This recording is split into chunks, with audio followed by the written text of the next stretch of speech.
पियाजे ने डेवलपमेंट की 4 स्टेजेस बताई हैं, ठीक है। फर्स्ट है उसमें sensory motor stage, sensory motor stage, sensory motor stage, ठीक है। अब इसको देखते हैं, इसकी कैरेक्टरिस्टिक्स क्या हैं।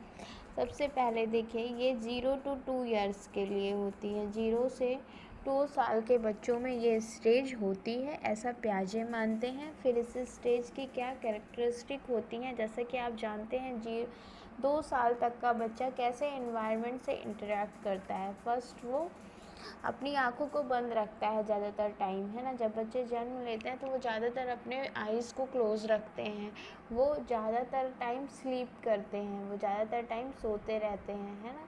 उनका किसी से इंटरेक्शन इस तरीके से नहीं होता। फिर हम वॉइसेस के थ्रू, हम आवाज़ से उनको बुलाते हैं, है ना। धीरे धीरे वो अपनी आँखों को खोलते हैं, कभी वो स्माइल करते हैं, कभी वो रोने लगते हैं, है ना।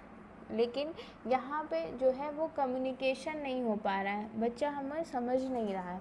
तो धीरे धीरे बच्चे कुछ बातों को समझने लगते हैं। तो जब वो इस अंडरस्टैंडिंग को बिल्डअप करते रहते हैं, फ्रेम करते रहते हैं, तो वो ज़्यादातर अपने सेंस ऑर्गन्स का यूज़ करते हैं। तो इस स्टेज में सबसे पहले कि सेंस ऑर्गन्स के द्वारा बच्चा एनवायरनमेंट से इंटरेक्ट करता है एंड मोटर एबिलिटीज़ को यूज़ करता है, जो उसकी मोटर एबिलिटीज़ होती हैं उनको यूज़ करता है, ठीक है। फिर धीरे धीरे बच्चा जब बड़ा होता जाता है ना। आप देखिए, उसे कोई भी खिलौना जब छोटे बच्चे को दिया जाता है, वो पहले उसको अपने मुंह में भरता है, वो उसको हाथ से टच करके देखता है, क्योंकि वो उससे एक अपना संबंध बना रहा है, वो उससे कम्युनिकेट कर रहा है एक्चुअली। कैसे? सेंस ऑर्गन के थ्रू, मोटर एबिलिटीज़ के थ्रू, ठीक है। अब ये आपका जब बच्चा धीरे से, ये 0 to 2 साल से तक, जन्म से लेकर 2 साल की एज तक की बात है, जबकि सेंसरी मोटर स्टेज होती है, this is the first stage of cognitive development theory of पियाजे, ठीक है। यहाँ पर sense organ and motor abilities का यूज़ करता है बच्चा, ठीक है।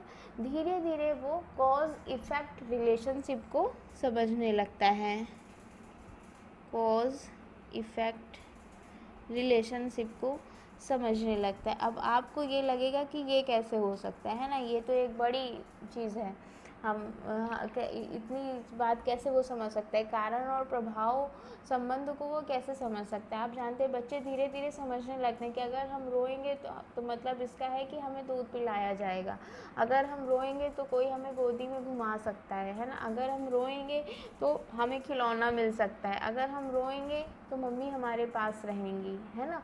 ये सभी चीज़ें कि कारण और प्रभाव, ये कैसे वो सीख रहा है, ट्रायल एंड एरर मेथड का यूज़ करके। बच्चे इस एज में ट्रायल एंड एरर मेथड का भी यूज़ करते हैं और वो सीखते हैं।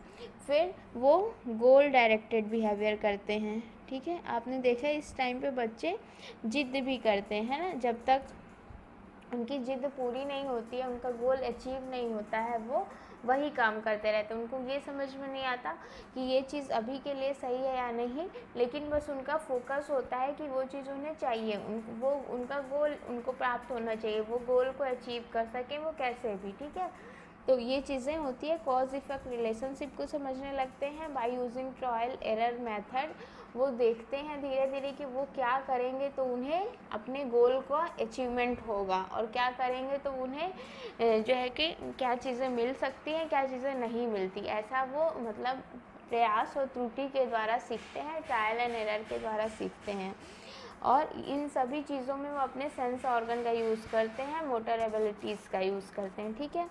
फिर एक जो सबसे, जहाँ से ज़्यादातर क्वेश्चन पूछा जाता है इस स्टेज से रिलेटेड, वो है ऑब्जेक्ट परमानेंस, ठीक है।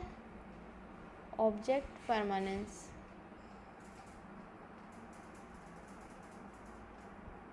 इसको हम हिंदी में कहते हैं वस्तु स्थायित्व, ठीक है।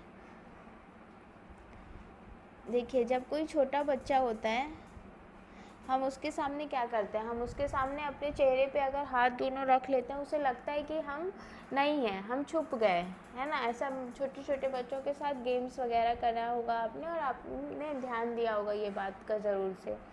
तो पहले जब शुरू में बच्चा होता है तो उसे ये समझ में नहीं आता कि जो चीज़ मुझे दिखाई नहीं दे रही है वो एग्जिस्ट कर सकती है। जब तक कोई चीज़ आप उसके सामने रखते हैं तभी तक वो उसे पाने की कोशिश करता है।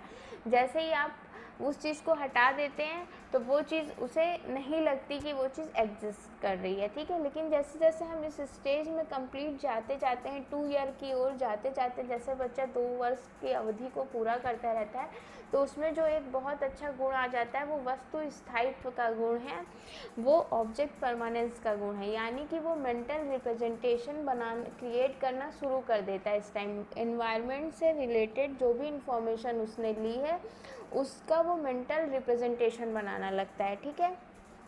अब ये मेंटल रिप्रेजेंटेशन वो कैसे बनाता है, जैसे आप जानते हैं कि कोई भी जो चीज़ें हैं वो हम कैसे करते हैं कि अब सपोज़ करिए कि आपने कोई खिलौना लिया हुआ है, ठीक है। अब बच्चे को आप वो खिलौना दिखा रहे हैं और फिर आप सडनली उसको छुपा देते हैं, ठीक है। अब बच्चे को पता है कि ये चीज़ मुझे अभी के लिए नहीं दिख रही है, लेकिन उसका एक मेंटल रिप्रेजेंटेशन उसने अपने माइंड में बनाया हुआ है, वो उस चीज़ को रिप्रेजेंट कर पा रहा है कि ये चीज़ दिख नहीं रही है, एक्चुअली आँखों से नहीं दिख रही है लेकिन ये चीज़ एग्जिस्ट कर रही है। तो अगर मैं रोऊँगा वो चीज़ मुझे मिल सकती है, वो चीज़ मैं है एग्जिस्ट कर रही है, वो उसे ढूंढने का प्रयास करता है। जब बहुत छोटा बच्चा होता है 1 साल से पहले तक के बच्चे जो होते हैं वो उनमें ये कैपेबिलिटी नहीं विकसित होती है, ये गुण नहीं विकसित होता, वो उस चीज़ को नहीं समझ पाते हैं कि जो चीज़ उन्हें नहीं दिख रही है या जो चीज़ छुपा दी गई है वो उन्हें लगता है कि वो चीज़ अब एग्जिस्ट नहीं कर रही है, ठीक है। जबकि जब हम 2 वर्ष की अवधि को बच्चे पूरा कर लेते हैं तो उनमें ये वस्तु स्थायित्व का गुण आ जाता है। वो वस्तुएं जब तक उनके सामने हैं या नहीं है लेकिन वो समझते हैं कि ये चीज़ें एग्जिस्ट करती हैं। तो इस एबिलिटी को वस्तु स्थायित्व या ऑब्जेक्ट परमानेंस कहा है पियाजे ने, और इन्होंने अपनी थ्योरी में इसको एक कैरेक्टरिस्टिक फीचर माना है सेंसरी मोटर स्टेज का। तो आपने क्या क्या देखा, गोल डायरेक्टेड बिहेवियर होता है by using trial and error method, cause effect relationship को समझने लगते हैं, ऑब्जेक्ट परमानेंस की कैपेबिलिटी योग्यता आ जाती है, और सेंस ऑर्गन और मोटर एबिलिटीज़ का यूज़ करके वो एनवायरनमेंट से इंटरेक्ट करते हैं, ठीक है। Motor stage, the second stage of cognitive development according to Piaget is pre-operational stage. ये 2 to 7 ईयर के बच्चे में दिखाई देती है, ठीक है। This is the time duration when pre operational stage exist according to Jean पियाजे, ठीक है। अब इस स्टेज की जो कैरेक्टरिस्टिक्स हैं वो हम देखेंगे। सबसे पहली है सिंबॉलिक फंक्शनिंग। सिंबॉलिक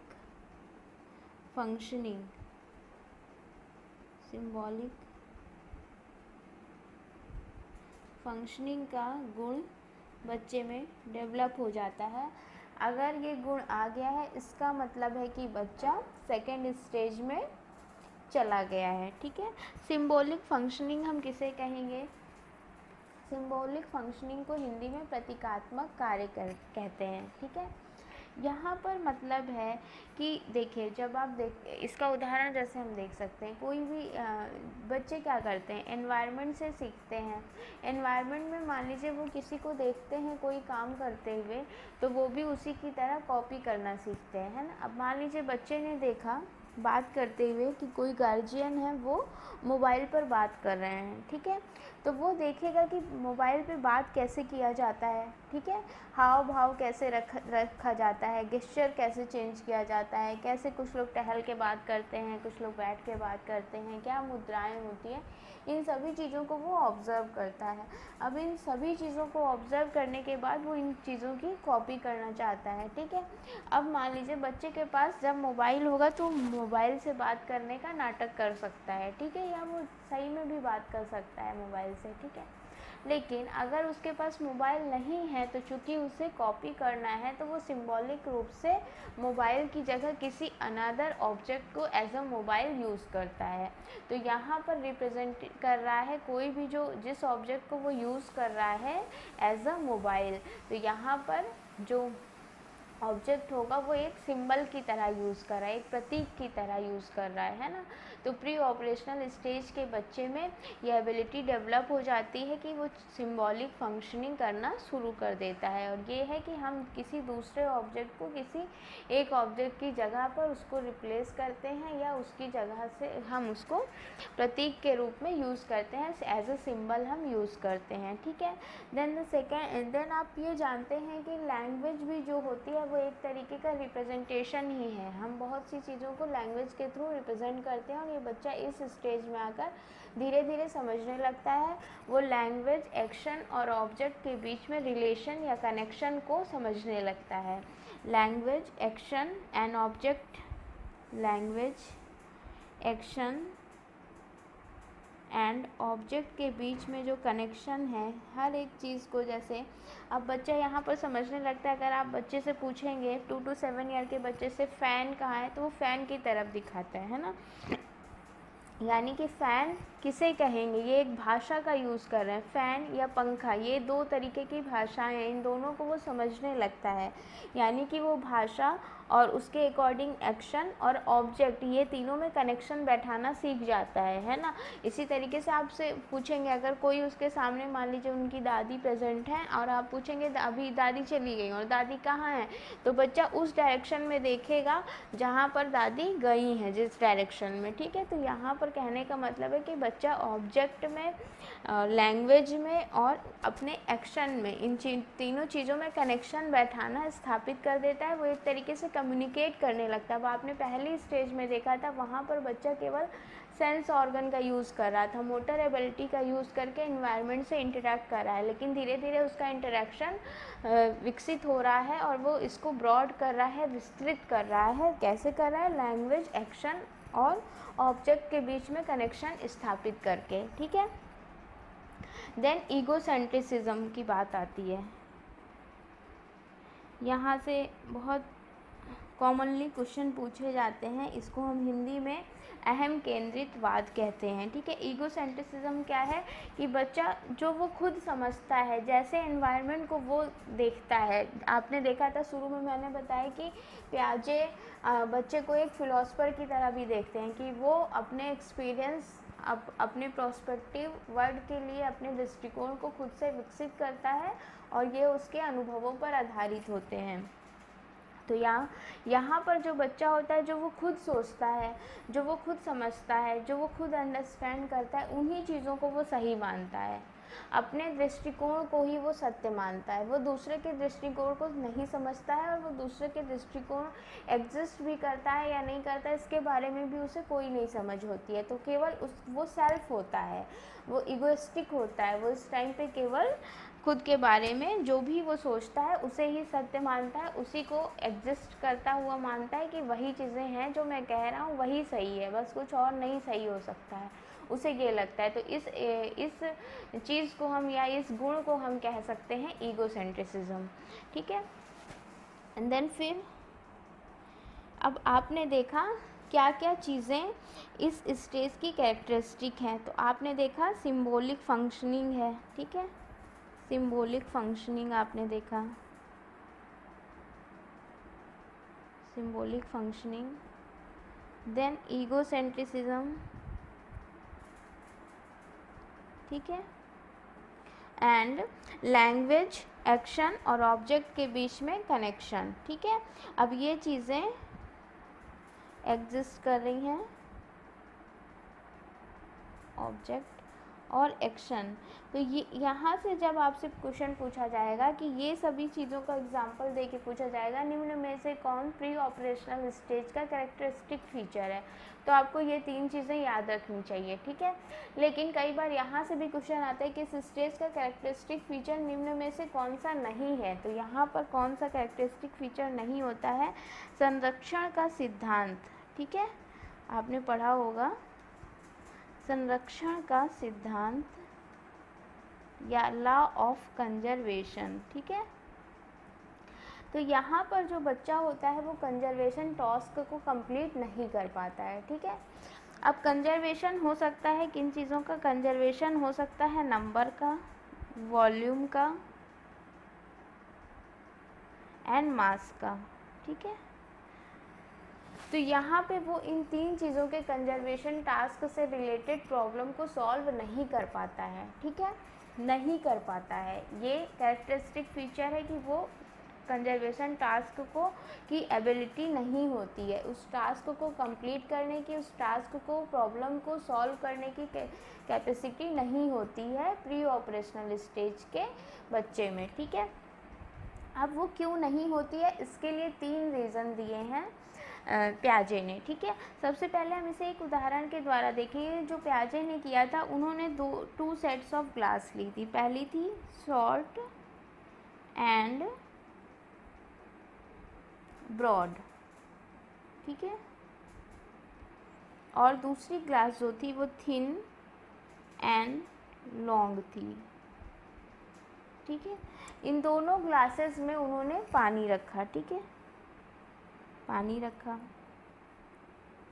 पहली ग्लास जो है वो थिन है और लॉन्ग है, दूसरी ग्लास जो है वो first glass and then second glass, ठीक है। थिन एंड लॉन्ग है ये और सेकेंड ये है, ठीक है।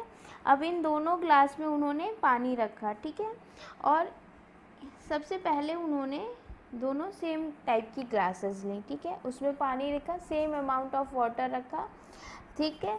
फिर इस वाटर को इन्होंने इस जार से लेकर, इस ग्लास से लेकर उन्होंने इसमें पोर कर दिया, ठीक है, इसमें डाल दिया। अब उन्होंने बच्चे से पूछा कि किस ग्लास में पानी ज़्यादा है, ठीक है।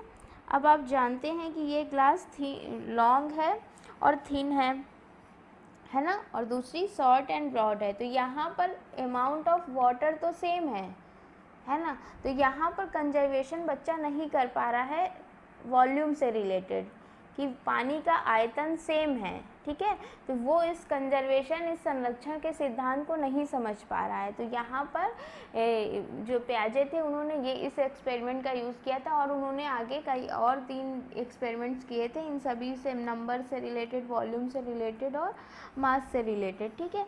तो यहाँ पे उन्होंने फिर आगे, हम इसको वीडियो के माध्यम से आपको दिखाएंगे कि कैसे इन टास्क को प्याजे ने कंप्लीट किया था, ठीक है। अब यहाँ पर जो उन्होंने प्रॉब्लम पहले समझ लेते हैं कि उन्होंने जो 3 चीज़ें बताई कि किस कारण से बच्चे में कंजर्वेशन टास्क को कंप्लीट वो नहीं कर पाता है ना, तो उसके लिए उन्होंने 3 चीज़ें बताई। यहाँ से भी क्वेश्चन आ सकता है, तो ये आपको याद रखना है। सेंट्रेशन की प्रॉब्लम, सेंट्रेशन हम किसे कहते हैं, सेंट्रेशन का कहने का मतलब है बच्चा एक साथ में all aspect of the object को नहीं समझ पाता है, किसी वस्तु से रिलेटेड सभी एस्पेक्ट को नहीं समझ पाता है। जैसे उसने देखा कि एक ग्लास ब्रॉड है और एक ग्लास लंबी है, ठीक है। तो यहाँ पर बच्चा एक समय पर, एक टाइम पे, या तो वो चौड़ाई पर फोकस कर पाएगा, या तो वो विड्थ पर फोकस कर पाएगा, या वो लेंथ पर फोकस कर पाएगा। एक साथ में वो लंबाई, चौड़ाई और ऊंचाई पर, तीनों पर साथ में फोकस नहीं कर पाता। अगर वो कर पाता तो वो कंजर्वेशन टास्क को कंप्लीट कर पाता, ऐसा प्याजे मानते हैं। तो उन्होंने ये सबसे पहला रीज़न बताया कि इस कारण से बच्चे प्री ऑपरेशनल स्टेज में कंजर्वेशन टास्क को नहीं कंप्लीट कर पाते हैं, क्योंकि उनके अंदर सेंट्रेशन प्रॉब्लम होती है, वो सेंट्रेशन टास्क को नहीं, की प्रक्रिया को नहीं समझते हैं। दूसरी जो चीज़ उन्होंने बताई, वो उन्होंने बताई कि इरिवर्सिबिलिटी, ठीक है, इरिवर्सिबिलिटी। अब आप जानते हैं, सबसे उन्होंने 3 ग्लासेस का यूज़ किया था, 2 सेम ग्लासेस हैं और एक जो है वो लॉन्ग ग्लास है, ठीक है। अब यहाँ से पानी उन्होंने इसमें ही डाला, ठीक है, तो पहले तो पानी वही था और पानी इसमें डाला और वही पानी इसमें भी है, तो सेम अमाउंट ऑफ वाटर है ना। तो यहाँ पर बच्चा इरिवर्सिबिलिटी को नहीं समझ पा रहा है कि जो पानी का अमाउंट यहाँ पर था वही पानी का अमाउंट यहाँ पर भी है, वो इस चीज़ को नहीं समझ पा रहा है, क्योंकि जब हमने यहाँ से वाटर को यहाँ डाल दिया है ना, तो वो इस चीज़ को नहीं समझ पा रहा है कि पानी सेम है, अमाउंट ऑफ वाटर सेम है, वॉल्यूम ऑफ वाटर सेम है, इसलिए दोनों ग्लास में बराबर पानी। अगर उससे पूछा जाएगा कि किस ग्लास में ज़्यादा पानी है, तो वो यही बताएगा कि जो लंबी ग्लास है उसमें ज़्यादा पानी है, क्योंकि उसके अंदर इरिवर्सिबिलिटी की का गुण विकसित नहीं है, वो चीज़ों को फिर से रिवर्स करके नहीं सोच पाता है, ठीक है। और फिर तीसरी चीज़ उन्होंने बताई कि ईगोसेंट्रिज्म, ठीक है, कि बच्चा केवल खुद जो समझ रहा है, खुद का जो उसका दृष्टिकोण है, जो व्यू है, उसी को महत्व देता है, दूसरे के व्यू पॉइंट को नहीं समझ पाता है, इस कारण से वो कंजर्वेशन टास्क को कंप्लीट नहीं कर पाता है। तो 3 चीज़ें बताई, ईगोसेंट्रिसिज्म, इरिवर्सिबिलिटी एंड सेंट्रेशन, जिस कारण से वो नहीं समझ पाता है, कंजर्वेशन टास्क को कंप्लीट नहीं कर पाता है। अब यहाँ पर देख लेते हैं, देखिए stage 2 the pre operational stage, first ये एग्जिस्ट करती है 2 to 7 year. Then symbolic functioning का गुण विकसित हो जाता है। सिम्बॉलिक फंक्शनिंग को कैसे हम डिफाइन कर सकते हैं, one object can be used in place of another object and so it symbolically represent the other object. Okay, मैंने आपको मोबाइल का एग्जाम्पल दिया था। Then children can understand the connection between language, action and object. जैसे कि बच्चे से अगर पूछा जाए दादी किस डायरेक्शन में गई, बच्चा उस ओर देख कर बताएगा या बोल कर बताएगा। पंखा कहाँ है, वो उस ओर देख कर बताएगा, है ना, उधर की ओर इशारा करके बताएगा। यहाँ पर यानी कि कनेक्शन एक बिल्डअप हो जाता है लैंग्वेज, एक्शन और ऑब्जेक्ट में, ठीक है। फिर ईगोसेंट्रिसिज्म, अहम केंद्रितवाद, tendency to think only from one's own point and inability to consider other perspective, दूसरे के दृष्टिकोण को बच्चा नहीं समझ पाता। फिर children are not able to conserve, तीन चीज़ों से रिलेटेड एक्सपेरिमेंट किया था, जो 3 वस्तुओं की के 3 जो मूलभूत गुण हैं उससे रिलेटेड एक्सपेरिमेंट किया प्याजे ने, और वो 3 गुण हैं मास, वॉल्यूम और नंबर। ये आपसे पूछा जा सकता है कि किन निम्न में से किन 3 गुणों से रिलेटेड एक्सपेरिमेंट प्याजे ने अपने टास्क में किया था, तो वो आपको याद रखना है, मास, वॉल्यूम और नंबर। और क्या रीज़न है कि वो कंजर्वेशन टास्क को कंप्लीट नहीं कर पाता है, तो वो फर्स्ट है सेंट्रेशन, मैंने आपको बताया सेंट्रेशन है ऑल एस्पेक्ट पर, जो सभी एस्पेक्ट हैं उन पर हम एक साथ फोकस नहीं कर पाते। Inability to focus on all the aspect of the problem or an object, okay. Then irreversibility is the inability to mentally reverse or undo an operation, okay. Then egocentricism मतलब खुद के पॉइंट ऑफ व्यू को ही महत्व देता है, उसे ही सही समझता है, दूसरे के पॉइंट को नहीं समझता और न समझने का प्रयास करता है, इस कारण से कंजर्वेशन टास्क को नहीं कंप्लीट कर पाता है। प्याजे के संज्ञानात्मक विकास की तीसरी अवस्था कंक्रीट ऑपरेशनल स्टेज है, द थर्ड स्टेज ऑफ प्याजे कॉग्निटिव डेवलपमेंट थियरी। इसे हिंदी में मूर्त संक्रियात्मक अवस्था भी कहते हैं। इस स्टेज में बच्चा जो होता है वो फिजिकल ऑब्जेक्ट से रिलेटेड प्रॉब्लम को सॉल्व कर लेता है वेरी इजली, ओके। ये 7 to 11 ईयर्स की स्टेज होती है, ये टाइम ड्यूरेशन प्याजे ने दिया था।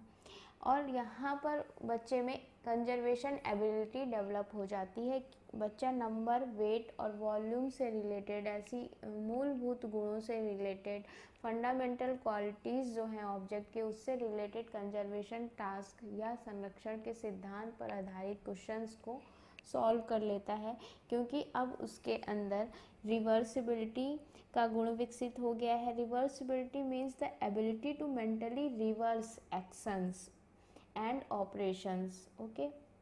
अब वो चीज़ों को रिवर्स करके सोच पाता है, इस कारण से वो कंजर्वेशन टास्क में सही आंसर दे पाता है। देन डिसेंट्रेशन की एबिलिटी डेवलप हो जाती है। डिसेंट्रेशन का मतलब है focusing on various aspect of a problem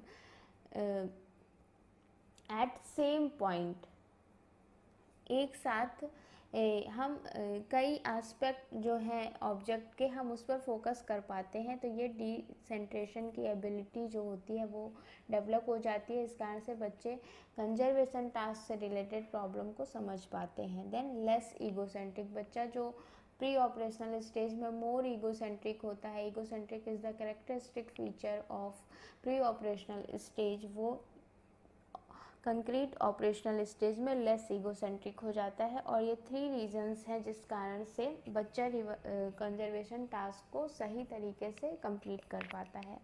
then able to perform operation only with tangible and real objects or events. जो भी फिजिकल ऑब्जेक्ट्स हैं या रियल ऑब्जेक्ट हैं उससे रिलेटेड अगर कोई प्रॉब्लम बच्चे को दी जाती है वो उसे बहुत अच्छे तरीके से सॉल्व कर लेता है। अनेबल टू परफॉर्म और solve problem related to abstract concept. अगर उसे अब्स्ट्रैक्ट कॉन्सेप्ट से रिलेटेड अमूर्त संप्रत्यय से रिलेटेड कोई प्रॉब्लम दी जाती है तो वो उसको नहीं सॉल्व कर पाता, क्योंकि इस स्टेज का नाम ही है कंक्रीट ऑपरेशनल स्टेज। तो जो भी चीज़ें ठोस रूप में बच्चे के सामने उपस्थित होती हैं, वो फिज़िकल ऑब्जेक्ट्स हो सकते हैं, वो फिज़िकल थिंग्स हो सकती हैं, वो रियल थिंग्स हो सकती हैं, जो भी एक शेप है जिनका जो बच्चे को दिखती हैं, उन चीज़ों से उनसे रिलेटेड प्रॉब्लम को बच्चा ईज़िली सॉल्व कर लेता है। लेकिन जो अमूर्त चीज़ें हैं, जो फॉर्मल चीज़ें हैं, जो कि अब्स्ट्रैक्ट कॉन्सेप्ट है, उनसे रिलेटेड प्रॉब्लम को बच्चे सॉल्व नहीं कर पाता है। जैसा कि मैंने बताया कि बच्चा कंक्रीट ऑपरेशनल स्टेज में कंक्रीट कॉन्सेप्ट को ही अंडरस्टैंड करता है, उन्हें ही सॉल्व कर पाता है, उनसे रिलेटेड कॉन्सेप्ट, उनसे रिलेटेड प्रॉब्लम को ही सॉल्व कर पाता है। ठीक है, तो यहाँ पर आपके सामने एक प्रॉब्लम अगर बच्चे को दी जाती है, मीता इज़ टॉलर देन रीता। ठीक है, मीता रीता से लंबी है, मीता इज़ शॉर्टर देन अन्या, और मीता अन्या से छोटी है। ठीक है, बच्चे को सामने ये दो स्टेटमेंट दी जाती है और यहाँ से उसको क्वेश्चन पूछा जाता है कि मीता, रीता और अन्या में से कौन लंबा है, विच इज़ द टॉलेस्ट। तो बच्चा, चूँकि ये वर्बल स्टेटमेंट है, कोई रिप्रेजेंटेशन नहीं है, तो यहाँ पर बच्चा जब बच्चा कंक्रीट ऑपरेशनल स्टेज में होगा तो वो इस क्वेश्चन का आंसर नहीं दे पाएगा। ठीक है, नहीं दे पाएगा, क्योंकि यहाँ पर जो भी चीज़ें हैं, जो प्रॉब्लम है, उसमें कोई भी मूर्त नहीं है, मूर्त रूप में उसके सामने प्रेजेंट नहीं है, कंक्रीट रूप में प्रेजेंट नहीं है, फिजिकली प्रेजेंट नहीं है। जबकि अगर यहीं पर हम बच्चे से ये कहते हैं, बच्चे को हम कोई डॉल दे देते हैं या कोई भी ऐसे हम डॉल बच्चे के सामने रखते हैं और फिर हम उनसे पूछते हैं कि इनमें से कौन लंबा है, कौन नहीं लंबा है, मीता, रीता और अन्या। ठीक है, फिर इस ऑब्जेक्ट को हम डॉल्स को दिखाते हुए जब बच्चे से पूछते हैं कि विच इज़ द टॉलेस्ट, तो बच्चा बता देता है, उसी स्टेटमेंट के आधार पर वो बच्चा यहाँ पर बता देता है कि अन्या तीनों में से लंबी है, टॉलेस्ट है। तो यहाँ पर कहने का मतलब है, जो भी हमें कंक्रीट ऑपरेशनल स्टेज में बच्चे जो होते हैं वो अमूर्त कॉन्सेप्ट को, अब्स्ट्रैक्ट कॉन्सेप्ट को, जो चीज़ें उन्हें दिख नहीं रही है उससे रिलेटेड प्रॉब्लम को वो सॉल्व नहीं कर पाते हैं। जबकि उन्हीं चीज़ों को अगर हम सिंबॉलिक रूप में उनके सामने प्रेजेंट कर देते हैं तो वो उस प्रॉब्लम को बहुत ईजिली सॉल्व कर लेते हैं। ठीक है, तो ये कैरेक्टरिस्टिक फीचर है कि बच्चे अमूर्त कॉन्सेप्ट को ही सॉल्व कर पाते हैं, कंक्रीट ऑपरेशनल स्टेज में अब्स्ट्रैक्ट कॉन्सेप्ट से रिलेटेड प्रॉब्लम को सॉल्व नहीं कर पाते हैं। पियाजे कॉग्निटिव डेवलपमेंट थियरी की the last stage and the fourth stage is formal operational stage, अमूर्त अवस्था। इस स्टेज में बच्चे ऑब्स्ट्रैक्ट कॉन्सेप्ट से रिलेटेड प्रॉब्लम को भी सॉल्व कर लेते हैं, लॉजिकल थिंकिंग डेवलप हो जाती है, कोई भी वर्बल स्टेटमेंट भी अगर उन्हें दी जाती है तो वो उससे कंक्लूज़न ड्रॉ कर सकते हैं और उनके अंदर एक साइंटिफिक रीजनिंग एबिलिटी भी डेवलप हो जाती है। आइए देखते हैं, children can think about abstract concept and no longer need the presence of concrete objects to solve abstract problem. जैसे मैंने आपको कंक्रीट ऑपरेशनल में डॉल का एग्जांपल दिया था, जब बच्चे पहले वर्बल स्टेटमेंट दी गई उसको नहीं सॉल्व कर पाए, लेकिन जब हम डॉल के माध्यम से उसी प्रॉब्लम को पूछते हैं तो बच्चे उस क्वेश्चन को ईजिली सॉल्व कर लेते हैं। तो यहाँ पर अब अगर इन्हें पहले वाले स्टेटमेंट भी दी जाती है, वो वर्बल स्टेटमेंट भी दी जाती है, तभी भी बच्चे वहाँ से कंक्लूज़न ड्रॉ कर लेंगे, क्योंकि उनके अंदर लॉजिकल एबिलिटी डेवलप हो जाती है, वो अब्स्ट्रैक्ट कॉन्सेप्ट को भी अंडरस्टैंड करने लगते हैं। Then children can derive logical conclusion from the verbal statement presented to them. ठीक है, children show the capability of scientific reasoning. ठीक है, वैज्ञानिक दृष्टिकोण या वैज्ञानिक तार्किकता का जो गुण होता है वो बच्चे के अंदर विकसित हो जाता है। और ये मोस्ट एडवांस स्टेज है, ये सबसे ज़्यादा विकसित स्टेज मानी है पियाजे ने, और ये आफ्टर 11 ईयर्स है, ठीक है। और 11 ईयर्स के बाद जो भी है स्टेज, वो फॉर्मल ऑपरेशनल स्टेज है। बस यहीं तक पियाजे ने कंसीडर किया था, इसके बाद उन्होंने फर्दर नहीं स्टेजेस डिवाइड की हैं। 11 ईयर तक ही उन्होंने डिवीज़न दिया है, और उसके बाद जो भी टाइम पीरियड है उसको उन्होंने फॉर्मल ऑपरेशनल स्टेज में रखा है। तो यहाँ से आपको समझ में आई होगी चीज़ें कि यहाँ पर बच्चा जो होता है वो अमूर्त कॉन्सेप्ट को भी सॉल्व करने लगता है, अब्स्ट्रैक्ट कॉन्सेप्ट को भी सॉल्व कर लेता है।